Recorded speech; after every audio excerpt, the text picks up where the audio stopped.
Now let's go to New York, where the Giants close out their preseason campaign undefeated, beating the Bills, Jets, and routing the Patriots last night 42-10. That was fun.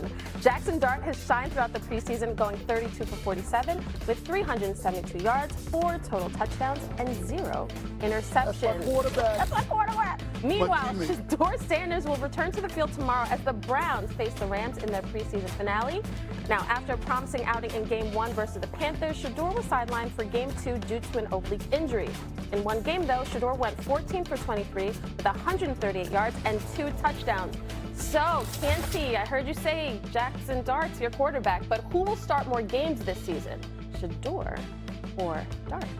I'm going to go with Shedeur Sanders because the New York Giants, from an organizational standpoint, seem committed to making sure that Jaxson Dart gets a lot of seasoning before they put him into regular season action. They went out and they signed Russell Wilson as their quarterback, and they signed Jameis Winston. You don't have those two veterans in your quarterback room unless you are intent on letting Jaxson Dart sit and learn in the early going to the regular season, especially when you're playing when you're playing the #1 strength of schedule in the National Football League. So I do think that there will be a little bit of time before we see Jaxson Dart inserted as the full-time starter. Conversely, with the Cleveland Browns, they have no incentive to roll with Joe Flacco playing the majority of the games this upcoming season.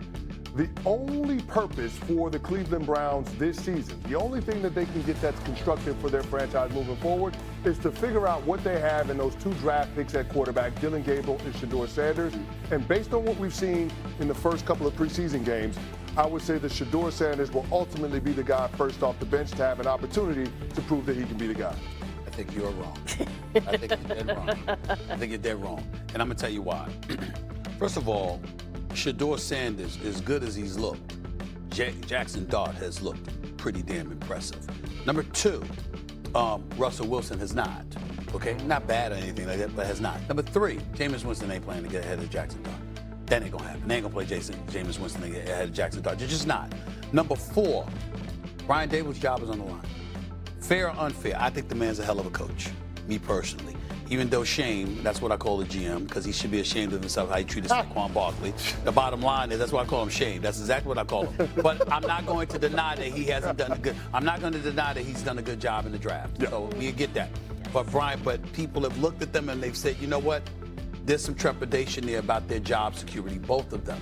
And in the case of Daboll, more so. I don't think that's fair. I think the man has proven he can coach. I think he can coach his tail off. And I think he just knows that he needs a quarterback out there, and he doesn't have time to wait. He's not a two-time coach of the year like Kevin Stefanski. He's not a guy. He doesn't have a guy in Russell Wilson that is Joe Flacco that just took the Cleveland Browns to the playoffs a couple of years ago when Deshaun Watson went down and he got off the couch and took them to the damn postseason. I'm not saying that Shedeur Sanders is not going to be in there. Don't get me wrong. I'm simply saying that I think we're going to see Jaxson Dart, but sooner than later, before we see Shedeur Sanders barring injury. That's what I believe. Agree with Dart because it's going to take some time to get him out there because they're going to season him, but then they want to turn the keys over to him. First-round pick. A lot's invested in him. They want to get this thing going. And to be honest, it's kind of like with children. You want them out there. You want them exploring. You want them trying things. You want to learn and go through trial and error, toughen up the skin, fortify, and get through it. Like, the Giants aren't going anywhere anyway this season. So get him out there at some point. Let him build up. The Sanders thing is fascinating because with Cleveland, you talked about how their goal is to figure out what they have in those 2 QBs. No doubt. I think that's part of the goal. I also look at next year's quarterback class with Nussmeier, with Cade Klubnik, potentially with Arch Manning. I look at Cleveland with 2 first-round picks, and I look at the 2 young QBs on the Cleveland roster, neither of which is a first-round pick. And I think to myself, maybe we're trying something with these guys, but is the goal to lose as many games as possible so we get into a position for one of these quarterbacks? I don't trust what's going on with Cleveland. That's why I don't go with Shedeur. Even if he plays really well, I still don't trust the situation. So here's what's I don't trust what's going on with Cleveland. I mean, that's an evergreen statement. Yes, based on what we've seen the last quarter century. Well, here's what's going on with Cleveland. Longer. Steven mentioned Flacco. Steven mentioned Flacco took them to the playoffs a couple years ago. They did not re-sign Flacco. They had Jameis Winston there. They bring back Flacco. They also have a Kenny Pickett, who they signed earlier in free agency. Kevin Stefanski likes veterans. Kevin Stefanski likes guys who will run exactly what he's asking you to run. It is about timing, it's about rhythm, it's about accuracy, it's do the job. I agree with you that their position right now should be, hey, we got these two young kids. Let's see. Stefanski and their GM, Andrew Berry, signed extensions. They should not be on the hot seat. So you could say, well, let's just see what we have before we turn to the draft. But it is shaping up based off of how they divvied up the reps in training camp. The fact that Shedeur started, then got hurt, and he's going to be behind Dillon Gabriel and Flacco. I think he's still going to be fourth. So when you talk about who's going to get to start more games, it would not shock me if Dillon Gabriel, if you took Kenny Pickett out the picture, it wouldn't shock me if Dillon Gabriel was the backup before Shedeur Sanders. Yeah, well, first of all, I don't know that Kenny Pickett is going to start the season on the active roster because we haven't seen him in the preseason. That's right. He's not going to play on Saturday against the LA Rams, so there's that. I do think the number 2 quarterback job is up for grabs. Who the backup quarterback is to start the regular season feels like that's an open competition, and that's going to play itself out. Joe Flacco's going to start the 3rd preseason game, which is a little bit different, but then it's going to be Dillon Gabriel, then Shedeur Sanders.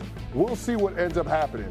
But if what we saw against the Carolina Panthers was a prelude to what Shedeur Sanders is going to look like on Saturday, I will tell you this, he will make a compelling argument to be the guy first off the bench when Joe Flacco, it ultimately gets the hook. And make no mistake about it, as much as Kevin Stefanski may like veteran players, we know what Joe Flacco is, we know what he ain't. I guarantee that Joe Flacco ain't going to start 17 regular season games this year. But we know that. The Cleveland Browns are going to give these young quarterbacks an opportunity, a chance to play this season. Hold up. Is Russell Wilson going to start 17 games this year?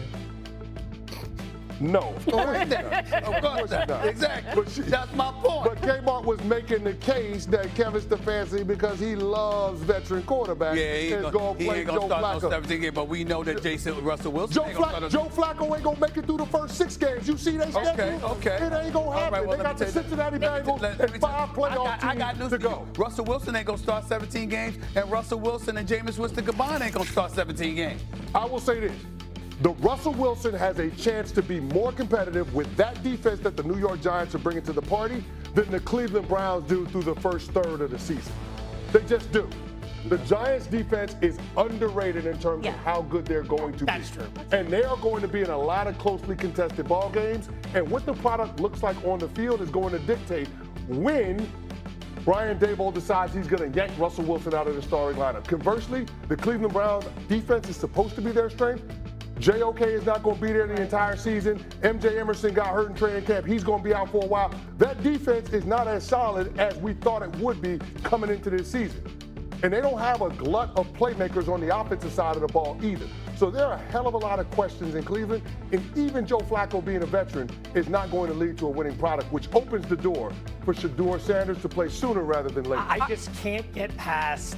I have to get past what you're about to say. I'm so sorry. All right, guys. Lamar Jackson.